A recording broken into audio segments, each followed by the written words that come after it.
നമസ്കാരം കുട്ടികളെ. നാം കഴിഞ്ഞ ക്ലാസ്സിൽ പ്രൊബബിലിറ്റി മാത്തമാറ്റിക്സ് ഓഫ് ചാൻസ് അഥവാ സാധ്യതകളുടെ ഗണിതം എന്ന ഒരു പാഠഭാഗം പരിചയപ്പെട്ടു അല്ലേ. അതുമായി ബന്ധപ്പെടുത്തി അതിൻ്റെ ഒരു ഇൻട്രോഡക്ടറി പാർട്ട് ഫസ്റ്റ് ഭാഗം കഴിഞ്ഞ ക്ലാസ്സിൽ ചില ക്വസ്റ്റ്യൻസൊക്കെ എഴുതി നാം പരിചയപ്പെട്ട് കഴിഞ്ഞു. എങ്ങനെയാണ് പ്രൊബബിലിറ്റി കാണേണ്ടത്, എന്താണ് അതിൻ്റെ പ്രത്യേകത എന്നൊക്കെ ചില ക്വസ്റ്റ്യൻസിലൂടെ നിങ്ങൾ തിരിച്ചറിഞ്ഞു.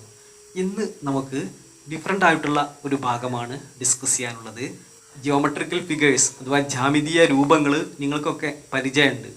നോക്കൂ, ഇത് ചതുരം അഥവാ റെക്റ്റാങ്കിൾ, സ്ക്വയർ സമചതുരം, ഇക്വലേറ്ററൽ ട്രയാങ്കിൾ സമഭുജ ത്രികോണം, ഇനിയുണ്ട് ഒരുപാട് പോളിഗൺസൊക്കെ നമുക്കറിയാം അല്ലേ. അങ്ങനെയുള്ള ജിയോമെട്രിക്കൽ ഫിഗേഴ്സുമായിട്ട് ബന്ധപ്പെടുത്തിയിട്ടുള്ള പ്രൊബബിലിറ്റി കാണലാണ് നമ്മൾ ഇന്ന് പഠിക്കുന്നത്. അതിന് മുമ്പായിട്ട് നിങ്ങളൊരു പ്രധാനപ്പെട്ട കാര്യം മനസ്സിലാക്കുക. ഏതൊരു ജിയോമെട്രിക്കൽ ഫിഗർ തന്നു കഴിഞ്ഞാലും, ജ്യാമിതീയ രൂപം തന്നു കഴിഞ്ഞാലും ഏരിയയുമായി ബന്ധപ്പെടുത്തിയിട്ടാണ് നമുക്ക് പ്രൊബബിലിറ്റി കാണാനുള്ളത്. ഏത് ഫിഗർ കിട്ടിക്കഴിഞ്ഞാലും ആദ്യം അവയുടെ ഏരിയയെ പറ്റി നിങ്ങൾ ചിന്തിക്കുക. അപ്പോൾ അതുകൊണ്ട് തന്നെ നിങ്ങൾക്ക് ചെറുതായിട്ട് ചില രൂപങ്ങളിലൊക്കെ, നമുക്ക് ആവശ്യമുള്ള രൂപങ്ങളിലൊക്കെ ഏരിയ ജസ്റ്റ് ഞാനൊന്ന് പരിചയപ്പെടുത്തുന്നുണ്ട്. എല്ലാവരും ശ്രദ്ധിക്കുക കേട്ടോ. ഇനിയുണ്ട് കുറച്ച് രൂപങ്ങൾ കൂടി. യെസ് കുട്ടികളെ, ഒരു റെക്റ്റാങ്കിളിനെ സംബന്ധിച്ചുള്ള അഥവാ ഒരു ചതുരത്തെ സംബന്ധിച്ചുള്ള ഒരുപാട് ഫീച്ചേഴ്സ് നമുക്കറിയാം. അവയിൽ ചിലത് നാം ഒന്ന് ഇവിടെ ഓർമ്മ പുതുക്കുകയാണ്. ഒരു റെക്റ്റാങ്കിളിന് 4 സൈഡുകളുണ്ട്. അതിൽ 2 സൈഡുകൾ പരസ്പരം ഓപ്പോസിറ്റ്സ് ആണ്. ഓപ്പോസിറ്റ് സൈഡുകൾ ഈക്വലായിരിക്കും. നീളം കുറവുള്ള വശത്തെ നമ്മൾ ബ്രെഡ്ത്ത് എന്നും നീളം കൂടിയ വശത്തെ ലെങ്ത്ത് എന്നും, ബ്രെഡ്ത്ത് എന്ന് പറഞ്ഞാൽ വീതി, ലെങ്ത്ത് എന്ന് പറഞ്ഞാൽ നീളം, ഇങ്ങനെയാണ് അറിയപ്പെടുന്നത്. കൂടാതെ ഇതിൻ്റെ ഏരിയ എന്ന് പറയുന്നത് ലെങ്ത്ത് ഇൻറ്റു ബ്രെഡ്ത്ത് ആണ്. Area is equal to length into breadth. മലയാളത്തിൽ പറഞ്ഞാൽ പരപ്പളവ് എന്ന് പറയുന്നത് അവയുടെ നീളം ഇൻറ്റു വീതി, നീളത്തിൻ്റെയും വീതിയുടെയും ഗുണനഫലമാണ്. നമുക്ക് എങ്ങനെ പറയാം? Area is equal to L into B അഥവാ എൽ ബി എന്ന് പറയാം, മറക്കാതിരിക്കുക. യെസ്, ഇനി നമുക്ക് ഒരു സമചതുരം അഥവാ സ്ക്വയർ എടുത്തു കഴിഞ്ഞാൽ നമുക്കറിയാം അതിൻ്റെ 4 സൈഡുകളും, എല്ലാ സൈഡുകളും എന്താണ്? ഈക്വലാണ്. ഒരു സൈഡിനെ നാം എ എന്ന ലെറ്റർ കൊണ്ട് സൂചിപ്പിച്ചാൽ ഏരിയ എന്തായിരിക്കും? സൈഡ് ഇൻറ്റു സൈഡ് അഥവാ എ ഇൻറ്റു എ. നമുക്ക് എങ്ങനെ എഴുതാം? A into A is equal to A square ആണ്. ഓർമ്മിച്ച് വെക്കുക, ഒരു സ്ക്വയറിൻ്റെ ഏരിയ എന്നുള്ളത് എന്തായിരിക്കും? വശം ഇൻറ്റു വശം അഥവാ അതിൻ്റെ സൈഡുകളുടെ ഗുണനഫലമായിരിക്കും കേട്ടോ. Area is equal to A square, മറക്കരുത്. യെസ്, നെക്സ്റ്റ് നമുക്ക് ഒരു ട്രയാങ്കിൾ പരിചയപ്പെടാം. പലതരത്തിലുള്ള ട്രയാങ്കിളുകളുണ്ട്. ഇവിടെ നാം പരിചയപ്പെടുന്നത് ഇക്വലേറ്ററൽ ട്രയാങ്കിൾ അഥവാ സമഭുജ ത്രികോണം. പേര് പോലെ തന്നെ അതിൻ്റെ സൈഡുകൾ എപ്പോഴും എന്തായിരിക്കും? ഈക്വലായിരിക്കും. ഇത്തരത്തിലുള്ള ത്രികോണത്തെയാണ് നാം സമഭുജ ത്രികോണമെന്ന്, ഇക്വലേറ്ററൽ ട്രയാങ്കിൾ എന്ന് അറിയപ്പെടുന്നത്. യെസ്, ഇനി ഇതിൻ്റെ ഒരു സൈഡ് നാം എ എന്ന ലെറ്റർ കൊണ്ട് റെപ്രസെൻ്റ് ചെയ്യുകയാണെങ്കിൽ അതിൻ്റെ ഏരിയ എന്നുള്ളത് എന്താണ്? Area is equal to √3/4 A square ആണ്. മറക്കരുത്, √3/4 എ സ്ക്വയർ. എ മീൻസ് ഒരു സൈഡ് കേട്ടോ. ഓക്കെ, അടുത്തതായിട്ട് സൈഡുകൾ ഈക്വൽ അല്ലാത്ത ഒരു ട്രയാങ്കിളാണ് നാം പരിചയപ്പെടുന്നത്. ഇതിനെ സ്കെയിലിൻ ട്രയാങ്കിൾ എന്നാണ് അറിയപ്പെടുന്നത്. മലയാളത്തിൽ പറഞ്ഞാൽ വിഷമഭുജ ത്രികോണം. ഇതിന് പേരെങ്ങനെ കിട്ടിയെന്നറിയോ? ഇല്ലല്ലോ. മലയാളം കുട്ടികൾ ശ്രദ്ധിക്കുക കേട്ടോ. ഇതിന് അതിൻ്റെ സൈഡുകളൊക്കെ തുല്യമല്ലാത്തതുകൊണ്ട് ഭയങ്കര വിഷമമായിരുന്നു. എല്ലാവരോടും പോയിട്ട് വിഷമം പറഞ്ഞ് അവസാനം അതിൻ്റെ പേരെന്തായി? വിഷമഭുജ ത്രികോണം എന്നായിട്ട് മാറി കേട്ടോ. യെസ്, ഇപ്പോൾ പഠിച്ചു വെക്കുക. ഇനി ഇത് നമുക്ക് വളരെ പരിചയമുള്ള ഒരു ട്രയാങ്കിളാണ്. കാരണം എപ്പോഴും നാം പറയാറുണ്ട് അല്ലേ, area is equal to half BH, അര BH എന്നൊക്കെ പറയാറില്ലേ. അപ്പോൾ അത് ഇത്തരത്തിലുള്ള ത്രികോണത്തിൻ്റെ ഏരിയയാണ് നാം ഹാഫ് BH എന്നതുകൊണ്ട് അർത്ഥമാക്കുന്നത്. ഇനി ഇതിൻ്റെ ബി എന്ന് പറഞ്ഞാൽ എന്താണ്? ഇതിൻ്റെ ഒരു ബേസ് ആയിട്ടുള്ള സൈഡിനെ അഥവാ പാദവശത്തെയാണ് നാം ബി കൊണ്ട് റെപ്രസെൻ്റ് ചെയ്യുന്നത്. അതുപോലെ തന്നെ ആ സൈഡിൽ നിന്നും അതിൻ്റെ ഓപ്പോസിറ്റ് വെർട്ടെക്സിലേക്കുള്ള ഒരു പെർപെൻഡിക്കുലർ ലൈന്, അതിൻ്റെ ലെങ്ത്തിനെയാണ് നാം H കൊണ്ട് റെപ്രസെൻ്റ് ചെയ്യണത്. അഥവാ പാദവശത്തിൽ നിന്നും എതിർ ശീർഷത്തിലേക്കുള്ള ഉന്നതി, അങ്ങനെയാണ് മലയാളത്തിൽ പറയുക കേട്ടോ. അപ്പോൾ ഇത് രണ്ടും കിട്ടിക്കഴിഞ്ഞാൽ അതിൻ്റെ ഏരിയ എന്നുള്ളത് എന്താണ്? ഏരിയ ഈസ് ഈക്വൽ ടു അര ഇൻറ്റു ബി ഇൻറ്റു എച്ച്. മറക്കാതിരിക്കുക, ഹാഫ് ബി എച്ച് ആണ് ഇത്തരത്തിലുള്ള ഒരു ട്രയാങ്കിളിൻ്റെ ഏരിയ. ഓക്കെ, ചിത്രത്തിൽ നാം കാണുന്നത് സർക്കിളാണ് അഥവാ വൃത്തമാണ്. വൃത്തത്തെപ്പറ്റി വളരെ ഡീറ്റെയിൽ ആയിട്ട് നിങ്ങൾ 9th സ്റ്റാൻഡേർഡിൽ പഠിച്ചതാണ്. വൃത്തത്തിൻ്റെ അഥവാ ഒരു സർക്കിളിൻ്റെ ഏരിയ എന്നുള്ളത് പൈ ആർ സ്ക്വയർ എന്നാണ് പറയുക അല്ലേ. Pi R square. പൈ എന്ന് പറഞ്ഞാൽ നിങ്ങൾക്കറിയാം അതിൻ്റെ പെരിമീറ്ററിനെ അതിൻ്റെ ഡയമീറ്റർ കൊണ്ട്, വ്യാസം കൊണ്ട്, ചുറ്റളവിനെ വ്യാസം കൊണ്ട് ഡിവൈഡ് ചെയ്താൽ കിട്ടുന്ന ഒരു കോൺസ്റ്റൻറ്റ് വാല്യൂ ആണ്, അഥവാ 3.14. ഇതാണ് പൈയുടെ വാല്യൂ എന്നുള്ളത് കേട്ടോ. നമുക്കിപ്പോൾ അതൊന്നും ഡീറ്റെയിൽ ആയിട്ട് പഠിക്കണ്ട, നിങ്ങൾ ഓർമ്മിച്ച് വെക്കുക. ഒരു സർക്കിളിൻ്റെ ഏരിയ എന്നുള്ളത് എന്താണ്? പൈ ആർ സ്ക്വയർ ആണ് എന്ന് നിങ്ങൾ ഓർമ്മിച്ച് വെക്കുക, മറക്കരുത്. ചിത്രത്തിലേക്ക് നോക്കൂ. ഇവിടെ 6 സൈഡുകൾ ഈക്വലായിട്ടുള്ള ഒരു പോളിഗണാണ് നമുക്ക് തന്നിട്ടുള്ളത്. ഇതിനെ നാം അറിയപ്പെടുന്ന പേരാണ് എന്ത്? റെഗുലർ ഹെക്സഗൺ അല്ലേ, അതായത് സമ ഷഡ്ഭുജം. ഇതിൻ്റെ ഏരിയ കാണുക എന്നുള്ളത് വളരെ എളുപ്പമാണ്. നാം ഒരു ഇക്വലേറ്ററൽ ട്രയാങ്കിളിൻ്റെ ഏരിയ കാണൽ എങ്ങനെയെന്ന് മനസ്സിലാക്കി കഴിഞ്ഞു. ഇതിനെ നമുക്ക് എന്ത് ചെയ്യാൻ കഴിയും? 6 തുല്യ ത്രികോണങ്ങളാക്കിയിട്ട് അഥവാ 6 ഇക്വലേറ്ററൽ ട്രയാങ്കിൾസ് ആക്കിയിട്ട് നമുക്ക് ഡിവൈഡ് ചെയ്യാൻ കഴിയും. അതുകൊണ്ട് ഇതിൻ്റെ ഏരിയ നമുക്ക് എങ്ങനെ പറയാം? ഒരു ട്രയാങ്കിളിൻ്റെ അല്ലേ, ഒരു ഇക്വലേറ്ററൽ ട്രയാങ്കിളിൻ്റെ ഏരിയ ഇൻറ്റു 6, അതായത് area of regular hexagon is equal to 6 into √3/4a² എന്ന് നമുക്ക് പറയാം. ഇനി ഇതിൻ്റെ സ്ഥാനത്തുള്ളത് നമുക്ക് ഒരു റെഗുലർ പെൻറ്റഗൺ ആണെങ്കിൽ നമുക്ക് 5 ഇൻറ്റു √3/4a² എന്ന് പറയാം. അപ്പോൾ ഇത് വളരെ എളുപ്പമാണെന്ന് നിങ്ങൾ മനസ്സിലാക്കുക കേട്ടോ. യെസ്, നമുക്ക് നമ്മുടെ ഇന്നത്തെ ഒന്നാമത്തെ ക്വസ്റ്റ്യൻ ഒന്ന് പരിചയപ്പെടാം. Look at the picture above. If you shut your eyes and put a dot in the rectangle, what is the probability that it would be within the red triangle? അതായത് ചിത്രത്തിൽ കണ്ണടച്ച് ഒരു കുത്തിട്ടാൽ അത് ചുവപ്പ് നിറത്തിലുള്ള ത്രികോണത്തിനുള്ളിലാകാനുള്ള സാധ്യത എന്ത് എന്നുള്ളതാണ് നമ്മുടെ ക്വസ്റ്റ്യൻ. യെസ്, നിങ്ങൾക്ക് ക്വസ്റ്റ്യൻ മനസ്സിലായിട്ടുണ്ടാവും അല്ലേ. ഒരു റെക്റ്റാങ്കിൾ ഉണ്ട്, അതിൽ നാം എന്ത് ചെയ്യുകയാണെങ്കിൽ ഒരു ഡോട്ട് ഇടുകയാണെങ്കിൽ വിത്തൗട്ട് ലുക്കിങ്, പ്രത്യേകം ശ്രദ്ധിക്കുക, നോക്കാതെ ഒരു കുത്തിടുകയാണെങ്കിൽ നമ്മൾ ഷെയ്ഡ് ചെയ്ത ഭാഗത്ത് ആകാനുള്ള പ്രൊബബിലിറ്റി എന്ത് എന്നുള്ളതാണ് നമ്മുടെ ക്വസ്റ്റ്യൻ. യെസ്, നമുക്ക് വളരെ സിമ്പിളായിട്ട് ആൻസർ ചെയ്യാൻ കഴിയും. നിങ്ങൾ ഈ പറയുന്ന കാര്യം ഒന്നുകൂടി ഓർമ്മിക്കുക കേട്ടോ. എന്താണ്? ഏരിയയുമായി ബന്ധപ്പെടുത്തിയാണ് നാം ഇങ്ങനെയുള്ള ഫിഗേഴ്സിൻ്റെയൊക്കെ പ്രൊബബിലിറ്റി കാണുക എന്നുള്ളത് തിരിച്ചറിയുക. നോക്കൂ, ഇവിടെ മൊത്തത്തിൽ വരുന്ന ഒരു ഫിഗർ ഏതാണ്? റെക്റ്റാങ്കിൾ ആണ്. അതാണ് നമ്മുടെ ടോട്ടൽ ഔട്ട്കം എന്നുള്ളത്. അതുപോലെ തന്നെ ഷെയ്ഡഡ് ഭാഗം എന്താണ്? ഒരു ട്രയാങ്കിൾ ആണ് അല്ലേ. അപ്പോൾ ട്രയാങ്കിളിൻ്റെ ഏരിയ എന്നുള്ളതാണ് ഏത്? നമ്മുടെ ഫേവറബിൾ ഔട്ട്കം എന്നറിയപ്പെടുന്നത്. നമുക്ക് അനുകൂല സാധ്യത ഏതാണ്? ഇവിടെ ഇങ്ങനെ ഒരു ഡോട്ട് ഇട്ടാൽ അതിൻ്റെ പ്രൊബബിലിറ്റി അല്ലേ വേണ്ടത്. അപ്പോൾ ഇതാണ് നമ്മുടെ അനുകൂല അഥവാ ഫേവറബിൾ ഔട്ട്കം അഥവാ ഫ്രാക്ഷൻ്റെ ന്യൂമറേറ്റർ ആയിട്ട് വരേണ്ടത്. ഡിനോമിനേറ്റർ ആയിട്ട് എന്താ വേണ്ടത്? ടോട്ടൽ ആണല്ലോ. അപ്പോൾ ടോട്ടൽ ഏരിയ എന്നുള്ളതാണ് ഏത്? നമ്മുടെ റെക്റ്റാങ്കിളിൻ്റെ ഏരിയ. ക്ലിയർ ആണല്ലോ? യെസ്, നോക്കൂ കേട്ടോ, ഞാനിങ്ങനെ വളരെ ചുരുക്കിയിട്ടാണ് എഴുതിയിട്ടുള്ളത്. നിങ്ങൾ പരീക്ഷയ്ക്കൊന്നും ഈ രീതിയിൽ എഴുതി വെക്കരുത് കേട്ടോ. യെസ്, നമുക്കിനി ഉത്തരം ഒന്ന് പരിശോധിക്കാം. നോക്കൂ, പ്രൊബബിലിറ്റി എന്നുള്ളത് എന്താണ്? ഏരിയ ഓഫ് ട്രയാങ്കിൾ, ട്രയാങ്കിളിൻ്റെ area divided by area of rectangle. എന്താ അങ്ങനെ എഴുതാൻ കാരണം?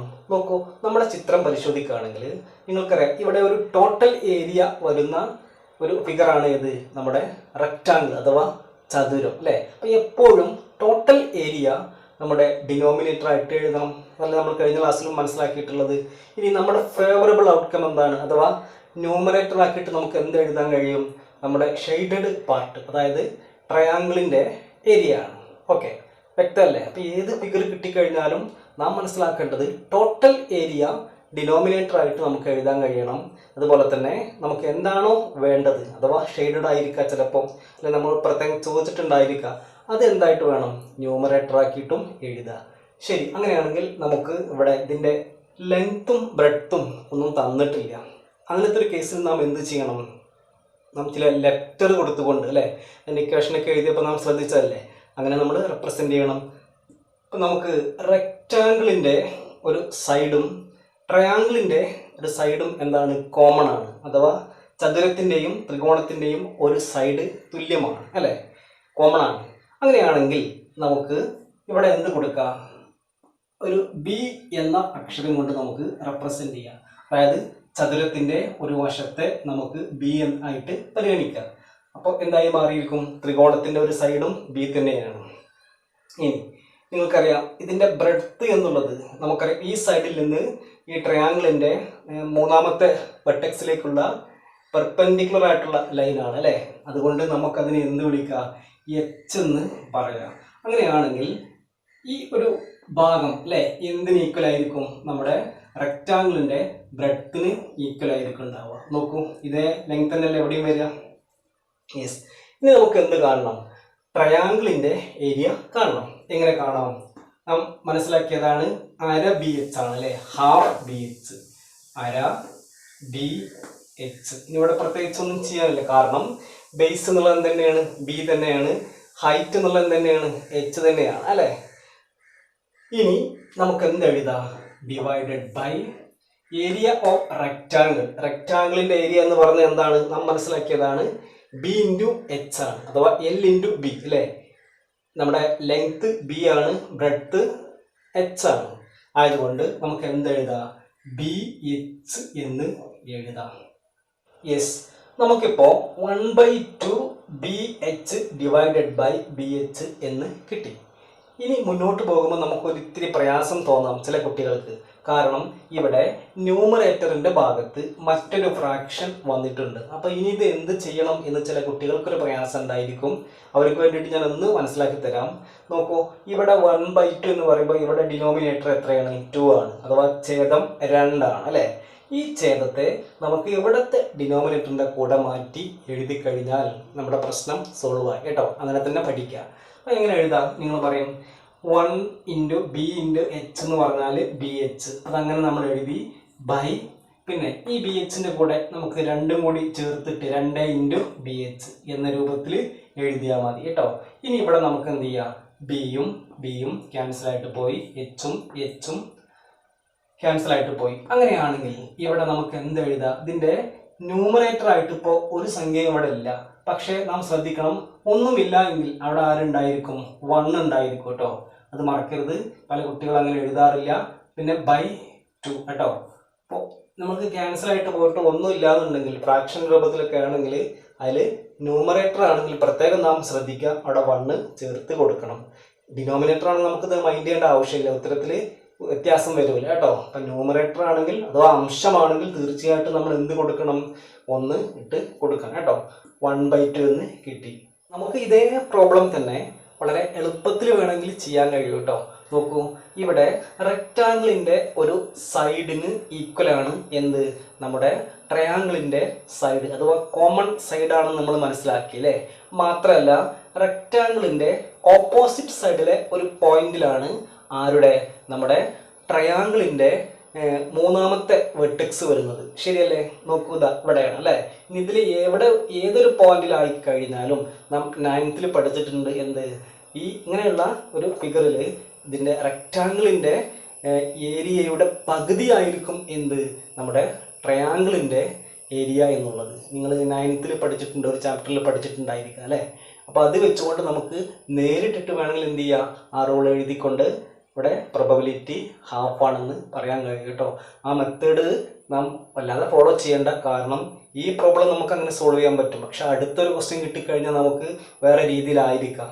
ഓക്കെ, അപ്പോൾ നമുക്കിത് പ്രയാസം ഉണ്ടായിരിക്കും. അപ്പോൾ പൊതുവെ നിങ്ങൾ ഇത് മനസ്സിലാക്കുക കേട്ടോ, area of shaded part divided by area of shaded part divided by area of total, okay എന്നുള്ളത് കേട്ടോ. യെസ് കുട്ടികളെ, നമുക്ക് അടുത്ത ഒരു ക്വസ്റ്റ്യൻ പരിചയപ്പെടാം കേട്ടോ. ഇതാണ് ക്വസ്റ്റ്യൻ. ഓക്കെ, നിങ്ങൾക്ക് മനസ്സിലായിട്ടുണ്ടാവും എന്ന് കരുതുന്നു. നമ്മൾ കണ്ണടച്ച് ഒരു കുത്തിട്ടാൽ ഇതിൽ ഈ സർക്കിളിനകത്താകാനുള്ള പ്രൊബബിലിറ്റിയാണ് കേട്ടോ. ഇതൊരു സമചതുരമാണ്, സ്ക്വയറാണ്. സ്ക്വയറിൻ്റെ സൈഡിലൊക്കെ ടച്ച് ചെയ്തുകൊണ്ട് എന്തുണ്ട്, ഒരു സർക്കിൾ ഉണ്ട്. സമയമില്ലാത്തതുകൊണ്ടാണ് ടെക്സ്റ്റ് ബുക്കിൽ ചോദ്യം തന്നെയാണ് കേട്ടോ. ക്വസ്റ്റ്യൻ മനസ്സിലായല്ലോ? ഓക്കെ, ശരി. ഇനി നമുക്ക് ആൻസർ ചെയ്യണം. നിങ്ങൾ നോക്കൂ, ഞാൻ എപ്പോഴും പറയാറുണ്ട് എന്താണ്, പ്രൊബബിലിറ്റി കാണുമ്പോൾ ആ ടോട്ടൽ ഏരിയ നാം ഫസ്റ്റ് ഏതാണെന്ന് മനസ്സിലാക്കുക. 2 ഫിഗർ ഇവിടെ ഉണ്ട് അല്ലേ, അതിൽ ടോട്ടൽ ഏതായിരിക്കും വരുന്നുണ്ടാവുക? നോക്കൂ, ഇവിടെ ഒരു സ്ക്വയറാണ് ടോട്ടലായിട്ട് കാണുന്നത് അല്ലേ, തിരിച്ചറിഞ്ഞില്ലേ? അതിനകത്തായിട്ടാണ് എന്ത് വരുന്നത്, നമ്മുടെ സർക്കിൾ വരുന്നത്. ഇനി അടുത്ത ഇതൊന്ന് ശ്രദ്ധിക്കൂട്ടോ, ഞാൻ വെറുതെ എഴുതുകയാണ്.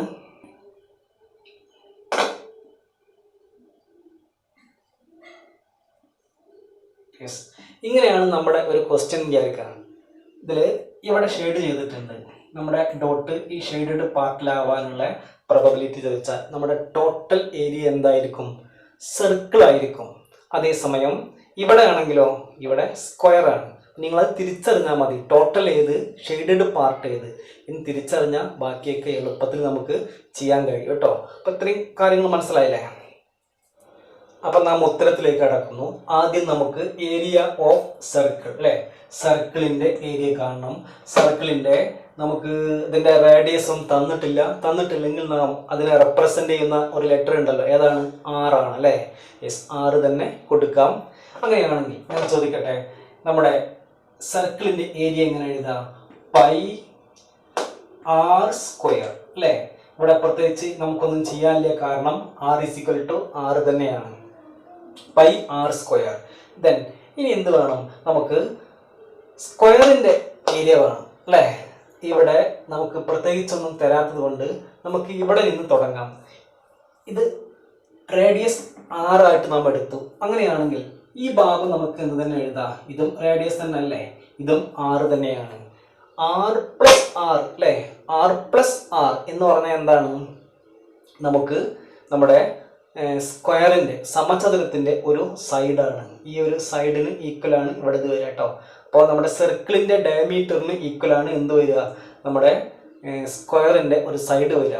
മക്കളെ, വൃത്തത്തിൻ്റെ വ്യാസത്തിന് തുല്യമാണ് സമചതുരത്തിൻ്റെ ഒരു വശം. നിങ്ങൾക്ക് തന്നെ നോക്കിയാൽ മനസ്സിലാവും, ഇതും ഈക്വൽ അല്ലേ. അങ്ങനെയാണെങ്കിൽ ഇവിടെ നമുക്ക് എന്ത് എഴുതാം, R+R എന്ന് പറഞ്ഞാൽ എന്താണ്, 2R ആണ്. ഓക്കെ അല്ലേ? അപ്പോൾ നമുക്ക് എന്ത് കിട്ടി, നമ്മുടെ സ്ക്വയറിൻ്റെ ഒരു സൈഡ് കിട്ടി. ഒരു സൈഡ് കിട്ടിയാൽ പിന്നെ നമുക്കതിൻ്റെ ഏരിയ കണ്ടൂടെ? എങ്ങനെയാണ് നമ്മൾ പഠിച്ചിട്ടുള്ളത്, A സ്ക്വയർ ആണല്ലേ. ഒരു സൈഡ് എന്താണോ അതിന് എന്ത് കൊടുത്താൽ മതി, സ്ക്വയർ കൊടുത്താൽ മതി. ഇവിടെ ശ്രദ്ധിക്കേണ്ട കാര്യം 2R ആണെങ്കിൽ 2R ഹോൾ സ്ക്വയറിന് കൊടുക്കണം കേട്ടോ. അല്ലെങ്കിൽ എങ്ങനെ എഴുതാം, 2R × 2R എന്ന് എഴുതാം. അങ്ങനെയാണെങ്കിൽ 2 × 2 എത്രയാണ്, 4 ആണ്.